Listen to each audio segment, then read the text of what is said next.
Yeah, let's go to comeback player of the year. Always goes to a guy with a great story. Dak Prescott might be that guy this season, missing most of 2020 after suffering a gruesome, gross, fractured ankle. He's back and has Dallas atop the NFC East. Is the Cowboys quarterback your choice here, Geoff? I mean, it wouldn't be my choice. My choice would be Joe Burrow.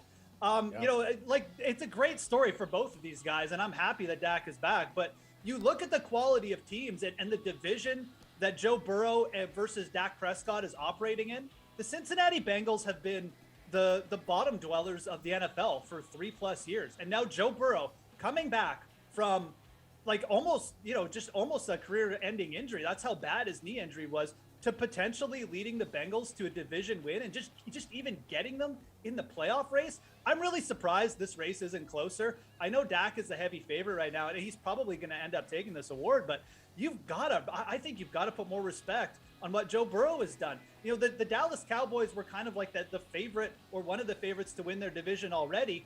Dak being healthy, he's kind of rode like guys like Micah Parsons in an improved defense.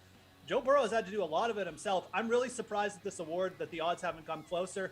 I'm not sure that Burrow is necessarily in a spot I want to bet, just because so much sentiment is towards Dak. But man, you've got to put some respect on Joe Burrow, who again is setting career highs in yards per pass attempt, in yards per completion, in completion percentage, despite like not having a full preseason and really being 100% healthy at the year. It's a really big story for him. Yeah, you're not wrong. Torn ACL and MCL last season. Another player I know who some have mentioned, Reid, who deserves recognition, also tore his ACL last year. You've got Nick Bosa out for the 49ers. Yeah, but again, these awards usually go to the offensive players because statistically it's just, you know, unless you're having this astronomical, year on the defensive side, putting up monster numbers in terms of sacks, historic numbers, then it's hard to do that. And you kind of don't want this award, right, if you're a player, which means like you were hurt the year before. But at the same time, I think Geoff is right with Joe Burrow. Look, if they end up winning their division, and that's the case, then, and you know, for whatever reason, if Dak potentially gets hurt, if he slows down, you never want that to happen. It's a decent hedge to get Joe Burrow right now because Dak is such a heavy favorite. At the same time, and you look, Joe Burrow from a statistical standpoint is better than Dak in a lot of these areas, like Geoff was mentioning. But having said that, Dallas, when they're playing this well right now, if they can be one of the top teams come playoff time, it's got to go to Dak, right? Because of what he's doing and what he's doing with this team.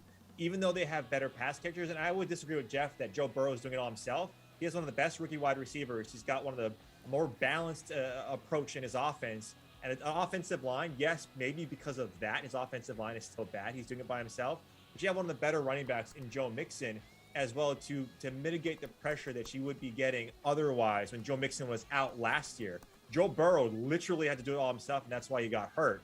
I would still side with Dak in this one because of what he's doing. But, yeah, Joe Burrow is definitely deserving of more in this than he is currently right now.